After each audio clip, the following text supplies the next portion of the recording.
Hey, Katie, Yeah. what do you call an alpaca with a carrot in each ear? What? Anything you want because he can't hear you.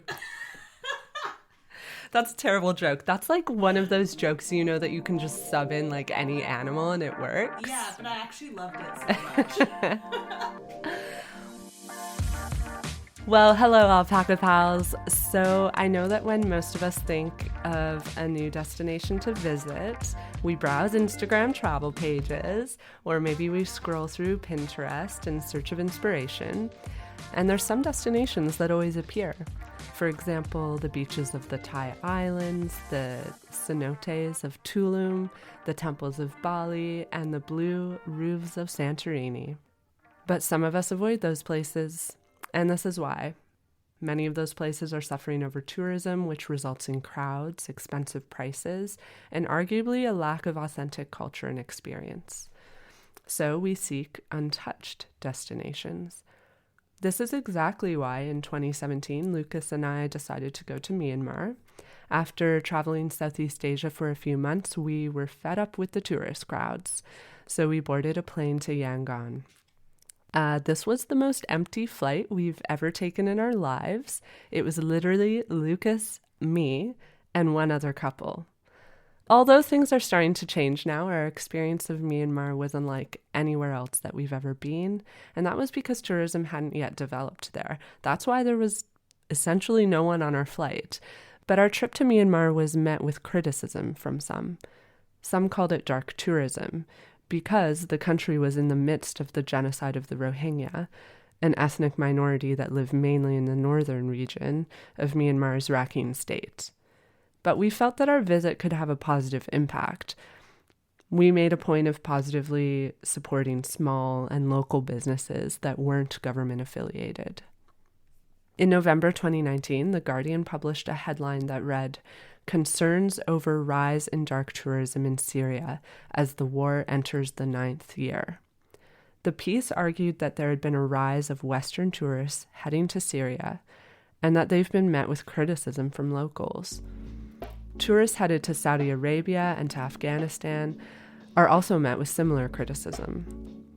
So, what does it mean to travel to regions that aren't easily accessible because of conflict or because of geopolitics? Is this dark tourism? And can there be benefits to this kind of tourism? To delve into this question, we're going to chat with James Willcox. He is one of the founders of Untamed Borders, an adventure travel company that guides tourists into regions that are difficult to access. If Untamed Borders sounds familiar to you, you probably recognize it from our conversation earlier this season with Andrew Drury. It was an episode on extreme travel and truth finding. Andrew actually said in that call that James was the person to talk to, and so that's why we're talking to James today. Hi, James. Hi, my name is James Willcox. I'm the founder and help organise stuff for a company called Untamed Borders. We arrange travel and logistics in sort of Central Asia, the Middle East, parts of Russia, and North and East Africa. We've been doing this for sort of 12 years, and we guide primarily for tourists, but we sometimes work with professional people, with documentary makers, researchers, artists, photographers, journalists, and yeah, that's basically what we do. We sometimes have fixed date trips that individuals can join. We won't do private trips, and then we just organise sort of almost anything that people want in those regions. And what countries does Untamed tend to go to? Oh, I mean, so we began in Afghanistan and Pakistan, so we still do a lot of work there. Little bits of Western China and parts of India, all the former Soviet Central Asian countries, parts of the Caucasus, Iran, Iraq, most of the Middle East, including Saudi, Yemen, Syria, uh, Israel and the Palestine territories, and then sort of the Horn of Africa, so Djibouti, Eritrea, Somalia, Ethiopia, and then bits of Central Africa, so Central African Republic, South Sudan, Sudan, DRC. That's pretty much the region that we cover. So sort of from Central Africa um, to sort of Western India and China. Yeah. So I had mentioned in my emailing with you that on Alpaca My Bags, we often discuss the meaning and the nuance of the terms extreme and dark tourism. And we find that they come up a lot because they're such subjective terms. And I know in our email you said that you don't wholeheartedly agree with these terms as describing the kind of travel that Untamed Borders provides. So do you want to share with us your insight into this? Yeah, I mean, I don't. We try and avoid in what we do. You know, when we show someone, we guide people in Afghanistan or we guide people in Somalia. A lot of the times, these countries in Europe or in North America, there's kind of one narrative, and that's that they have a lot of problems, that they're very conservative, that there's a huge amount of violence, and so obviously, when we guide there, we want to show the countries in all aspects, the cultural aspect, geographical, historical, architecturally, as well as the geopolitics. But to then name what we do in those countries as dark tourism, it's just not accurate. I mean, it's just not what we do. So we will never describe ourselves as doing that. I mean, for example, I just came back from Somaliland last week, where I helped organize the Somaliland Marathon, which is the only mixed gender sporting event in Greater Somalia. And so it's people running together, local companies getting involved in supporting the event, everybody having fun. And yeah, running a marathon is extreme because it's a hell of a long way to run. But doing it in Somaliland is really interesting, but I don't think it's hot, but I don't think it's extreme because of the country. So that's why I don't really like the term. But that's a general thing for me. I don't really like very sort of easy labels. It's much better to see things for what they are rather than just stamp a label on it and say that's what it is, that's dark tourism or that's extreme tourism, and then move on. So that's what travel's about, isn't it? To sort of look for things a little bit deeper. Yeah, absolutely. And I think that's the issue I have with the terms as well. It's really hard to just like blanket apply these terms to specific like elements or types of travel because there's so much nuance to it. And look, I think we've talked about this before. As a company, all we can do is arrange trips and to try and give a framework for people to see the countries that we guide in. But how people react and how they portray it and how they maybe blog about it or tell their friends about it is down to the individual traveler. And so perhaps some people do fit into what could generally be classed as a dark tourist or as an extreme tourist. But in our experience, that's not the majority. That's a really good point because I do think that the way that people talk about a destination will perpetuate this idea that a place is like extreme to travel to or dark to travel to. And I can speak from my own experience. Like when I traveled to Myanmar, I was getting messages from people saying, "You're crazy. I can't believe you're going there." And I was there being like, everything is totally fine here. I'm completely safe. And like, this is literally like any other country I've traveled in Asia. But from the outside, it can look a different way. And then if someone else were to travel to Myanmar and portray it in a way that fed into that stereotype, I think that that just perpetuates this idea of like extreme or dark tourism. Yeah, for sure, and it's no fault of anyone's. I mean, that's what the international world sees when thinks of when they think about Somalia or Afghanistan. You know, there has been a narrative, and it's a correct narrative. There has been a lot of conflict. There has been a lot of troubles, and that's the sort of natural image they have. But everywhere has that. I mean, if people say I'm going to go on holiday to, I don't know what the equivalent is in North America, Tijuana, or they say I'm going to go on holiday to Ibiza in Europe, the instinctive thing is you're going to go there to party, but you might not be. You might be going there to go to someone's wedding or relax somewhere or do something completely else. But different parts of the world to different other parts of the world have an association, and there's not much we can. That's just the way it is. But ultimately, we all know there's much more to it than that. We all know our area is much more. There's much more to it than the generalization. So we should be able to take that step and realize the rest of the world has a lot more to offer than the sort of the generalizations that people have about them. Yeah, I totally agree. I'm curious about the type of people that tend to join your tours. I'm curious about what motivates them, or if you notice any trends in the demographic of people that join your trips. I'd say that the people that join our trips are really not that much different to anybody that wants to travel because they want to go somewhere that's different from where they're from, to culturally see something, to see, the smells, the tastes, just the atmosphere, the feel, the heat, just want, or the cold, or just feels being somewhere different. I think the people go on our trips for exactly the same reasons as anybody would go, because they're going to go to Morocco, or go to Mexico, or they're going to go to India.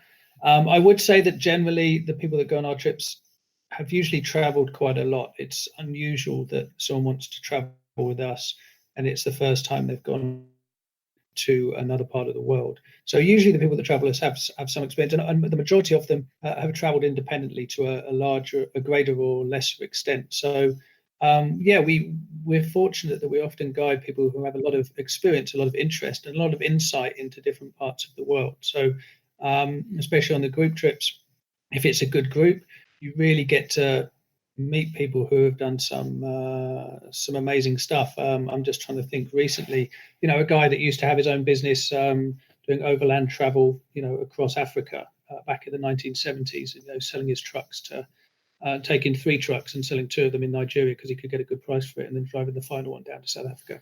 Just as an example of someone we guided last year, but we often get really interesting people on the trips.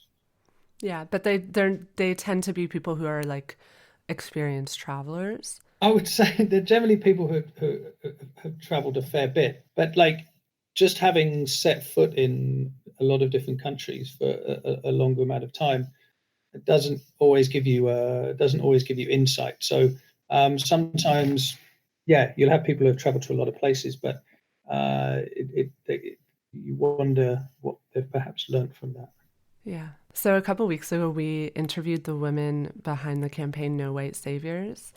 They're based in Uganda, and their campaign centers around educating people on the impact of white saviorism.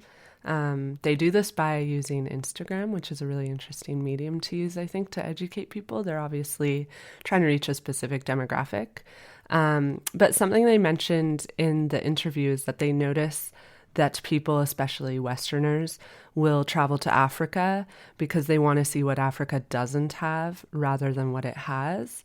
And they're referring to poverty porn and people sharing images of like children that are living in poverty, and they're trying to point to how problematic that is, and how problematic it is that people don't travel and highlight the beautiful things that Africa has to offer. And obviously there's plenty of beauty there to share.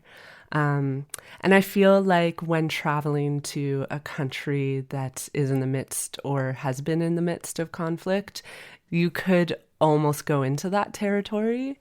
I'm wondering if this is something you've experienced in leading tours. Yeah, I think so. I mean, we as a company, because we guide in countries and communities that don't see a lot of tourists, we do have almost a much greater responsibility. We get sometimes to shape a little bit how tourism works in countries, and this is definitely something that we do think about quite a lot, because there's a fine line between allowing people to experience traditional ways of life and to see, the reality of what a country has to offer, and it being, exactly this kind of poverty porn. So it is a fine line. But I mean, we always try and make sure that people see the wider scheme of things. So, for example, again, I talk about Somalia. Somalia has more people do phone banking in Somalia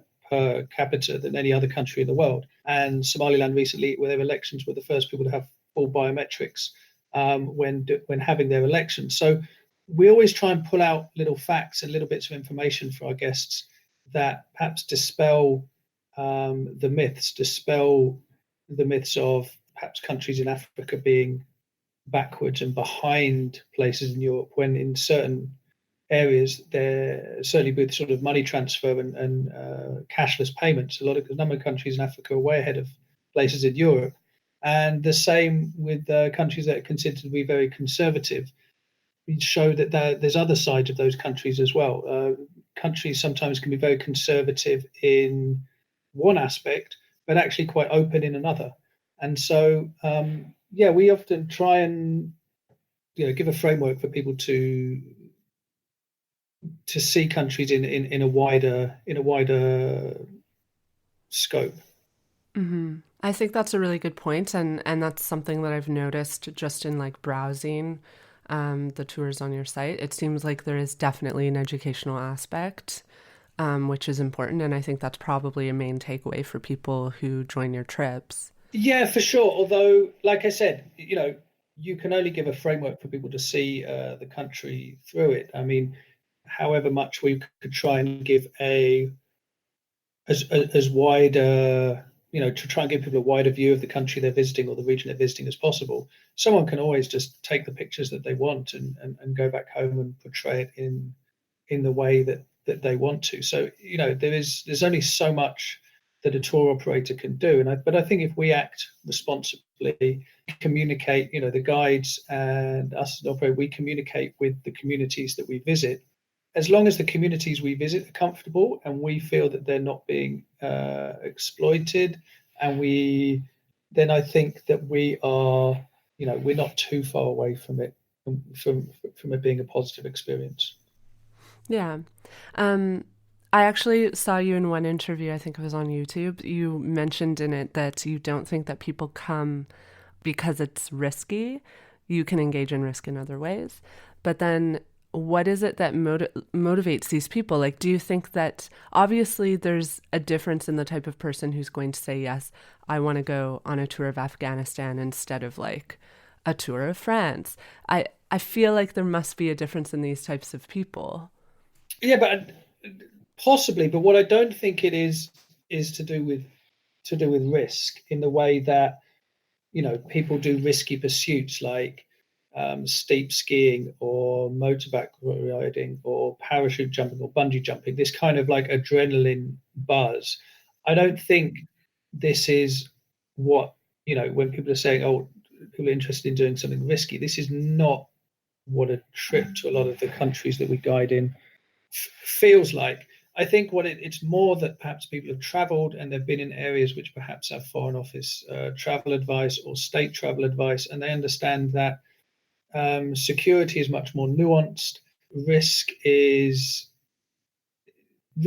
in a way personal, but often it's the fear of the unknown that people are afraid of. And when you travel, it's a lot of unknown. So you'll often get people that would statistically, you're much more likely when you're traveling in somewhere in South Asia or the Middle East to be killed in a car accident because driving standards are quite poor. Often there aren't seatbelts.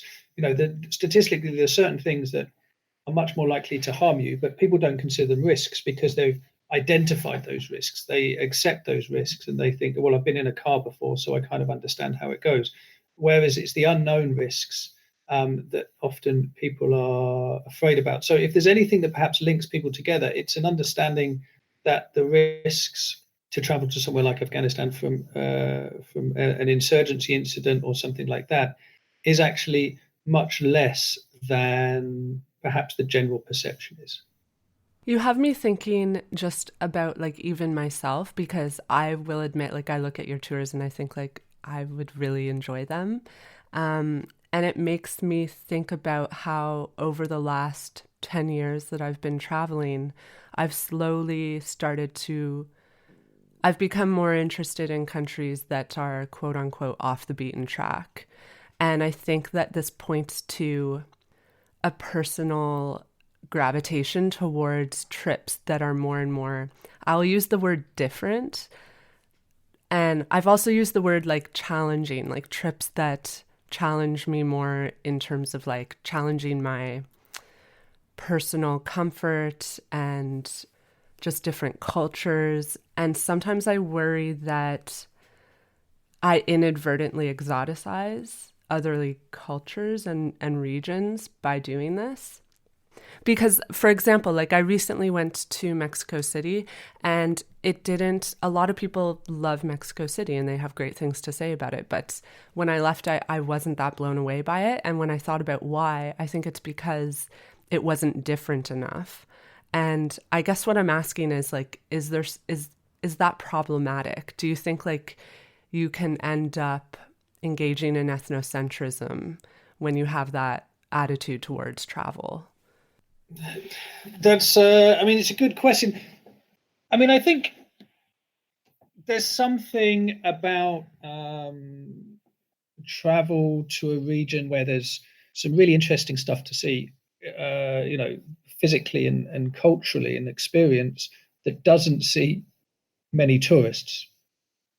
And I think that's just about, there's a natural authenticity that you feel like you're having an experience that is your experience. It's not an experience that's arranged by a tour operator or arranged by the fact that tourists go to a certain place every year, so everyone gets the same one. So that kind of exclusivity of experience, I think, is something that people like and want. And if they've experienced it once, they want to see more of that.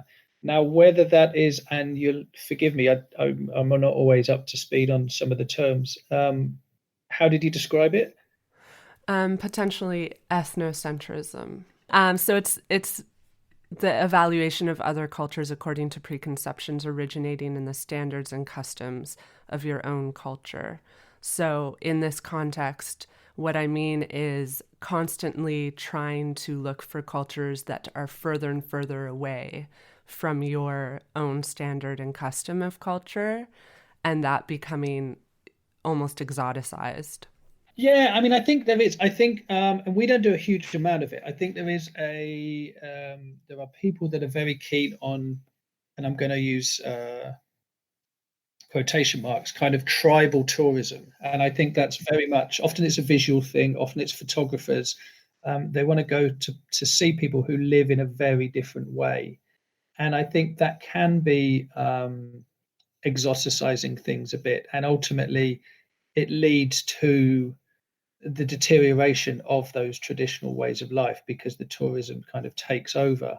I think a lot of what we do is people have perhaps a perception or they have an idea or they want to dispel the idea of what it's like to live in Iraq or in Afghanistan or in Saudi, because often it's that there's not so much information about what normal life is like there. And so people will be there, they'll talk to people and they'll see people, and they will probably find things where there's a certain amount of commonality, and they'll find things where there's a certain amount of differences. And I think that's what travel's about. So it's possible that there's a small percentage of people do see that exoticism, but I think as time goes on, there is less and less of that. People are much more connected than they used to be, and there's a greater understanding that I think certainly in the people that we guide, that there's always going to be big differences, but then you're always going to find some commonality as well. Yeah, and when I think about this concept myself, I think like a big part of it is just mindfulness yourself as you travel. I think like you get out of travel what you put into it. And so if you go into it with the mindset, like I'm going to travel here and I'm here to experience what this country is beautiful for and what it has to offer, rather than like it's like tribal people and like experiencing that performatively. I think like we can control that aspect to a degree. But I think authenticity is a really interesting point in all this, because I like tons of travel companies will use this as a selling point. And actually, like, it's really interesting. Cuba, authenticity is a big part of their marketing for tourism, for bringing people. They say like, come experience authentic Cuba. And then it makes me wonder, like, how can you really access an authentic experience when you visit a country for 2 weeks? Is that really possible? Yeah, look, authentic experience, I think, especially in the sort of small group adventure travel market, I think we all use it a lot. because effectively what we're trying to do in a way is to distill that kind of experience yet when you're an independent traveler and you meet people and you get that kind of insight that we've all felt when we've been traveling, and you try and somehow package that. And I think that's what we talk about when we talk about authenticity, because I mean everything is authentic in its own way. I mean, we're experiencing it, it's happening, it is real. But I think what we talk about as tour operators, as an authentic experience, is that you're going to a place or you're seeing something that is just happening. It's not there because a bunch of tourists are showing up. I think an example I give is somewhere like Petra in Jordan. The city of Petra and the city attached to it are there purely because, well, Petra's not, but everybody working there they're purely because Petra's there. So any experience you have, any interaction you have with people is through the prism of tourism. Tourism has created all of that. Whereas other places, especially cities function and operate every day because of they're a centre of commerce, they're a centre of trade, they're a centre of education, they're a centre of government. And a few tourists coming here or there really doesn't alter the fabric of that city in much of a way. So often cities are more, and again I'll use quotation marks, give more of an authentic experience in general than rural areas. And of course, the trips we do, we barely see any other tourists. So the vast majority of the trips that we do and we organise are in places that see minimal tourism or no tourism. And so I guess that means that experience is more authentic within the terms and the parameters of what I've just described as authentic. I think you've tapped into like a really interesting point too about cities, because I have experienced this myself in Jordan. We, my partner and I spent a lot of time in Amman. And when we came home, our Jordanian friends were like, why were you in Amman? There's other things to see, like go to Petra, go to Wadi Rum. And we did go to those places, but I think we were so attracted to Amman because it felt like we could just sort of join everyday life of real Jordanians in a way that, like you say, the town close to Petra, the entire town is oriented towards tourism. So you don't have the same feel of, and I'm going to say it, authenticity there. Yeah, absolutely. And I think that's what Untamed Borders, I think that's what a number of our guests look for. They look for something that is authentic and something that allows them to create a connection with the country, as well as just enjoying, the things that they're seeing. I actually read in the news yesterday about this concept called second city travel. Have you heard of this phrase? I don't think so. Yeah, I had not heard of it either. Basically, like people have named what we're describing and it's emerging now as a style or type of travel. So people are saying, oh, I do second city travel, which is the like principle that say you go and visit Amsterdam, you will go and visit a second city in the Netherlands to balance the experience. And the approach is meant to like reduce the impact of over-tourism, but it's also meant to help you access authenticity in a way that you can't when you go to these landmark cities. I think that's, I mean, and you hear about it as well. I mean, in Australia, a lot of people say they prefer Melbourne to Sydney. In the Netherlands, I mean, the tourist board 2 years ago has said that they're not promoting Amsterdam anymore. They're only ever going to promote other cities because there's too many people in Amsterdam and not enough in other places. So I don't know whether this is a stealth bit of Dutch tourism marketing.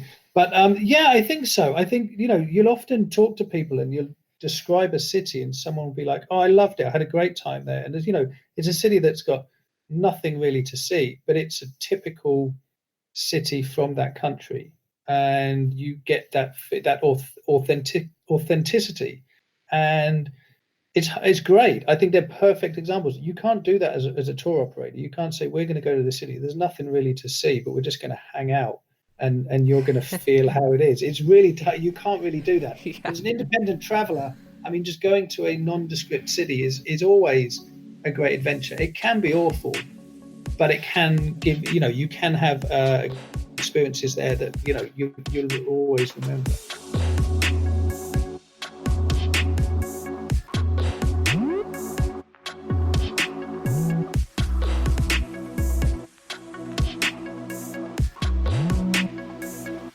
So I wanted to delve into another topic, a sort of adjacent topic, and that's Syria, because I think it's a really topical destination to discuss right now.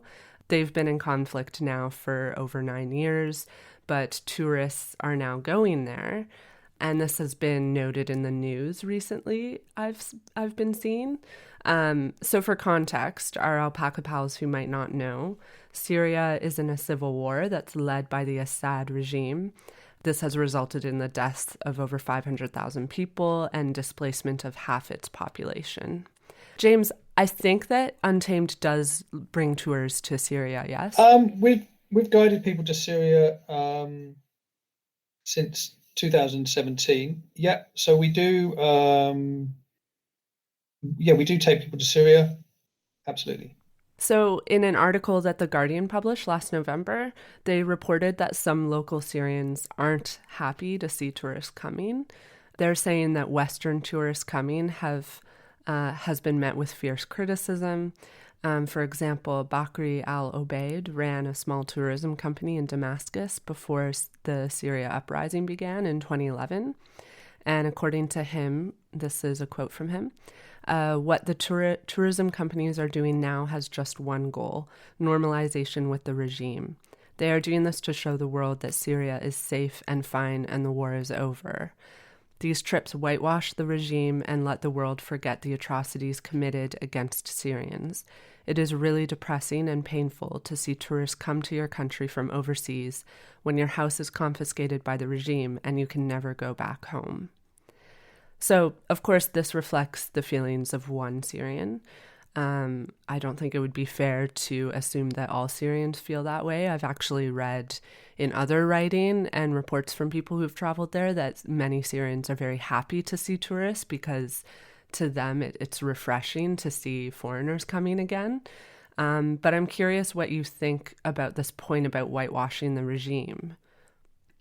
I think that tourism or cultural exchanges or sports, they do normalize countries. They do create normality, and they do therefore take focus away from other aspects of what's going on in the country. I think we talked about Afghanistan and Somalia having very much for a lot of people in the world, there's kind of one narrative about those countries, and it's about conflict and destruction. And so it's a positive thing there where people can see that we can take people to go skiing in Afghanistan, or there are mixed gender sporting events in both countries, or there are things that are normal happening. And that normalization is positive because it gives a different impression to the outside world, and it's positive because, as you said, for people within the countries, they see normality after years of conflict. And I think that's a positive thing. On the flip side, of course, it also normalizes the government. It normalizes the administration. It normalizes what's happening in that country. And of course, the things that have happened in Syria have been horrific, absolutely horrific. And still in the northwest of the country, there is still fighting. There is still the civil war occurring. So for somebody who feels that the conflict is not over and feels that the Assad regime, and knows that the Assad regime has carried out these atrocities, to see normality returning, I absolutely see that he can see this as being whitewashing. But that's what tourism does. Tourism brings normality in for positive reasons and potentially for negative reasons. But that's ultimately what tourism does. And I definitely dispute the fact that tour companies have one goal, and that's to support the Assad regime. The guides, the local guides we work with in Syria, the international guide who we work with, who's from Untamed Borders, who used to live in Syria before 2011, they're just keen to go back and to show people what's happening in the country. And I think certainly with our group trips, by having an international guide, we don't steer away from the geopolitics of the region. The fact there was a big conflict, of course, the people that travel there, they're aware of this, they know about this, they'll ask questions about this. So I don't think it's whitewashing in the way that perhaps it could be perceived.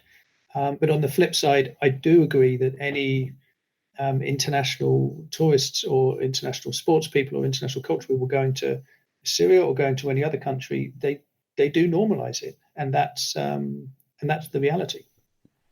Yeah. But then on the flip side, like you say, there can be positive results. And I think one of those positive results is that you are putting money into the hands of Syrians that can use that money to rebuild their homes and their communities. But then, like, I also worry because can you inadvertently end up putting money into the regime if you travel there? I think by traveling, by as consumers, effectively travel is another product. By choosing where we buy our goods from, by choosing where we travel to and where we put our money, we do support businesses or regimes or practices. That's just the reality of it. I mean, in tourism at the moment, there's a bigger push to be environmentally more aware, and that pushes tour operators to do that. But people do it all the time. I mean, I'm not trying to deflect away from the fact we're talking about Syria, but there's other countries in the world that a lot of people travel to, such as people travel to China. Someone would go to Hong Kong without thinking about it. But of course, the Chinese government has persecuted the Uyghur people in Western China for a number of years. There's mass detentions in that country. In somewhere in the Gulf, like the UAE, lots of people travel to Dubai every year. But there are issues with the government in UAE with human rights abuses. And so I think with Syria, because perhaps the conflict is so fresh and the fact that all the reporting about Syria has been on the conflict, so if there's any other description of the country that describes Damascus being fairly normal on a day-to-day basis, it seems to jar against all of the other problems that the country has faced, which I completely understand. And I think it's the fact that how is it possible that people can suffer in one part of the country, but it be normal in another part of the country? It seems at odds in somewhere like Syria, but somewhere like China, that could be the case for, thousands of kilometers apart, or somewhere in Dubai, it can be 2 kilometers away that people are living in luxury in one area and people are detained in camps because they have to work and their passports are not with them. They're from the subcontinent in the other. So everywhere we travel, we are effectively, in a small way, endorsing the regime that we travel to. Yeah, and I think that you are bringing up something that a lot of travelers maybe just honestly aren't aware of or willfully ignore, and that is the fact that it is quite impossible to travel. Like, if you're going to travel based on your moral compass, it's going to be very difficult to find a destination that reaches all those standards, because even as a Canadian, like, I'd love to promote travel throughout Canada. It's a beautiful country, but there's been a genocide against our Indigenous peoples, and that's something that is not talked about a lot. But if you were to travel here, I think is important to know, and know that by supporting our government, you are indirectly supporting that. And it's the same with the US. Like, I struggle sometimes with some regions of the US just because I don't know if I want to travel to a state where women are denied abortion. And so I think it gets really complicated when you start to apply your morals and your values to the mode or the places that you travel to. And Syria, you're right, it's because it's so covered in the news that we're all aware. It's just very overt there. Whereas a place like Dubai, for example, I think it's very easy to just have zero awareness of what is actually happening on the outskirts of the city. So another element that I wanted to bring up, this was like a bit of criticism that I found in my research about the way that people are covering travel to Syria. People are saying, wouldn't it be better that we give the $2,000 that we'd spend on a tour to Syria to a reputable aid organization, and then do research from home to understand the impact and reality of the Assad regime? Because it does seem like most people who justify travel to Syria position the argument as, oh, I'm going because I want to understand the geopolitics of Syria. And then the question is, okay, if you care so much, why wouldn't you just do that research at home and then put the money that you'd spend on travel into supporting aid organizations in Syria? I mean, it's not much of a question. Of course, donating the $2,000 is going to give much more, is going to be far more beneficial. I think, look, if somebody has traveled to Syria and had a transformative time and felt that their time there has been hugely beneficial to them, and then is suddenly open for criticism for supporting a regime, they're going to look for answers for why it's important that they went. And of course, seeing something for yourself is, you learn more quicker, and it's deeper, but it's a lazy way of doing it. Of course, spending $2,000 and spending a week in the library, understanding something and writing a dissertation on it, is going to be more beneficial to the world. But I mean, they've gone on holiday effectively, and they've gone somewhere where they feel they've learned a lot more, and they're perhaps, it's had an effect on them, but ultimately it's for their own benefit rather than that of the greater good. That's what travel is. Travel is quite a selfish pursuit. Yeah, yeah, I agree. Do you think that there can be tangible impact from travel to conflict zones or countries that are in a difficult geopolitical moment? I mean, yeah, I think so, for sure. I mean,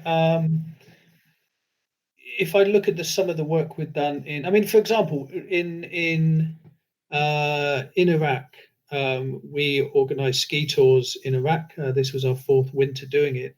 And from the first trip, which was bringing a few ski tourists out to Iraq, the second year we had a small ski race, and there was a winter festival in a small place called Choman that started in 1952. It was stopped under Saddam, and with the small group of international tourists going out there, the local tourism board in Choman decided to restart that festival again. So now it's in its third year.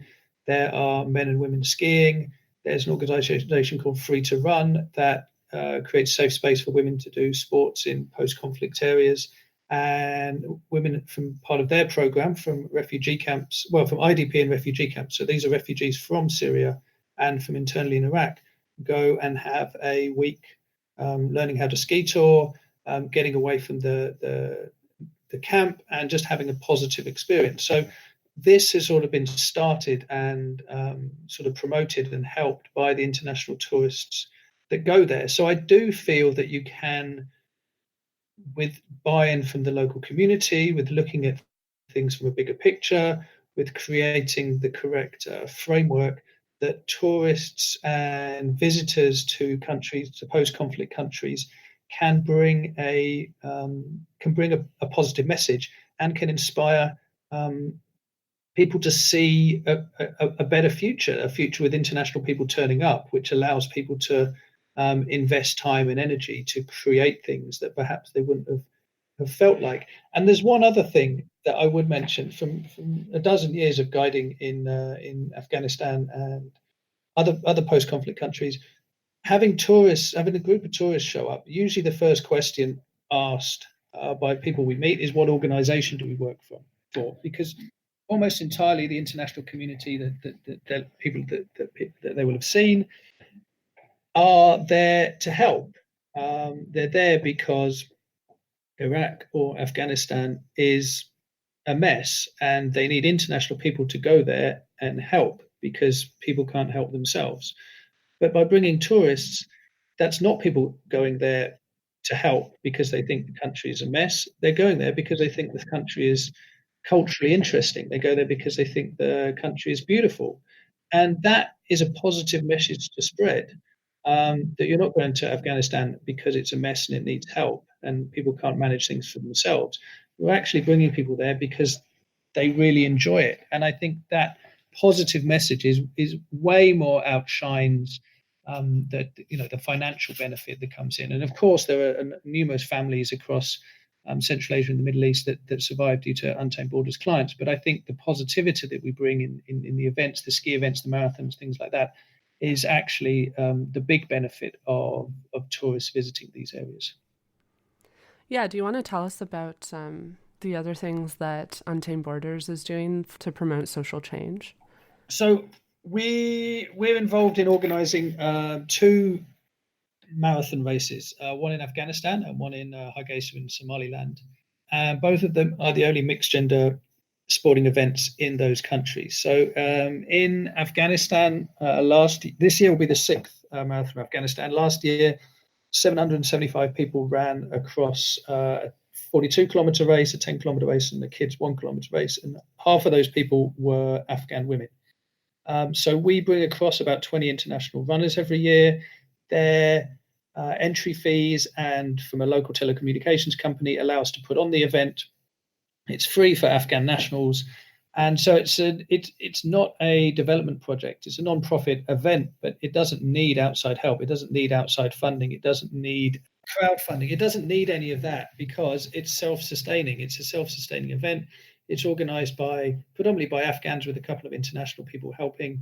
And it's great because the international people go there, they have an amazing time, and they feel it was well worth the money they spent on the entry fee. And the local telecommunications company thinks it's a great event because they get exposure, and everybody running thinks it's a great event because it's just a fun event. And it showcases in Afghanistan that it's not all conservatism and violence. There are other things that go on. There are 30 million people that get out of bed every day and go to work and have fights and fall in love. And there are different narratives. And I think for us, that kind of trip and that kind of event is kind of what Untamed Borders is about, and kind of shows that there can be positivity in bringing international people and tourists in the right way to post-conflict regions. So yeah, that's kind of an example that I would give of where things can be positive. Yeah, and there's a beauty to these events that you're supporting because these events could go on for another 100 years, even well beyond Untamed Borders. Like they have the ability to continue and create almost a piece of history for these regions, which I think is really impactful. Absolutely. I mean, since we got sponsorship for the first marathon of Afghanistan, there's other events. There's a mountain bike race. There's a winter kind of sports festival on a frozen lake. There's a couple of small ski touring events that the telecommunications company also sponsors, and that's nothing to do with us. They just have tapped into some small grassroots sports organizations that wanted to put on some events. They've spoken to the marketing people and they've done it. So the marathon of Afghanistan, look, if us as internationals, that this was it, we packed it in tomorrow, it would still happen. It would still go on. And that's the whole point, is that it's to set things up so that they are sustainable. And it's not Untamed Borders anymore. If we decided we weren't going to have anything to do with it anymore, it would still happen. And that's probably the thing that we're most proud of. Awesome. Well, thank you so much for joining me, James. This was a great discussion. It was lovely to chat with you. No, thank you very much for having me on. And maybe another time. Yeah. And before you go, feel free to share with everyone where they can find Untamed Borders. Yeah, on the website, www.untamedborders.com, or the Facebook is at Untamed Borders on Instagram, Twitter, and Facebook. So I'm sure you can find us somewhere along the lines. And yeah, it honestly was great to chat with you. You have such interesting perspectives. I feel like I learned a lot from this convo, which is awesome. No, good. No, thank you for trying to have a bit of nuance on travel. It's quite nice. Do you know what I mean? Like, it's more interesting than just talking about the places, because we do that all the time. And honestly, that's like what we're trying to talk about on this podcast, because I actually don't think of this really as a travel podcast. I think it's more intersectional than that. Like, we bring in, obviously, like in this discussion, like this was a discussion about geopolitics very much, and that isn't necessarily considered travel.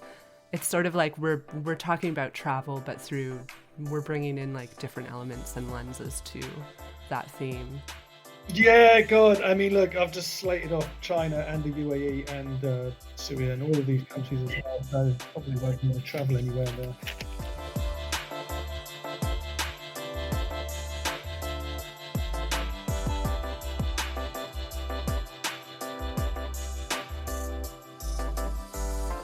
I really enjoyed that conversation with James. I found him very easy to bounce ideas off of and very willing to discuss the nuance and the impact and potentially the consequences of travel into regions of the world that are in the midst of geopolitical turmoil. I think that he raised a lot of great points that are really worth delving into and thinking about. And as much as I think you can criticize a tour company that is willing to bring Westerners to Syria, there is this flip side, and that's that Untamed Borders appears, like from our conversation, to be very aware of the implications of the touring that they're doing. And I think that's something that ultimately is good to see within the tourism industry. I don't know if I would trust all tourism companies to be operating in the same way, and to be even willing to have this conversation, because we were pretty upfront with James. We were like, we're probably going to ask you some uncomfortable questions, and that didn't scare him away. In fact, he did this interview with us twice, which is incredible. So shout out to James for that. And I think it's a good reminder to everyone to always vet when you're traveling. So if you do travel with tour companies, I think it's important to look into the people that are behind that company and into their values, and investigate if that company is doing things to give back to the communities that they're bringing you to.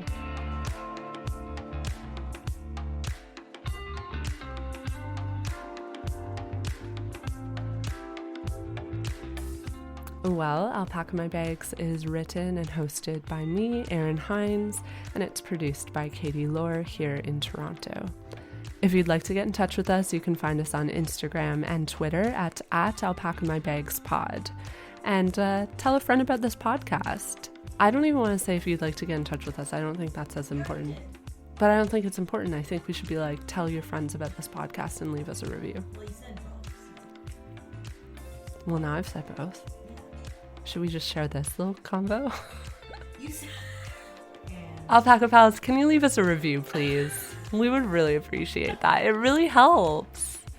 It puts us on the charts. So please. Anyways, Alpaca Pals, I hope you get to alpaca your bag soon.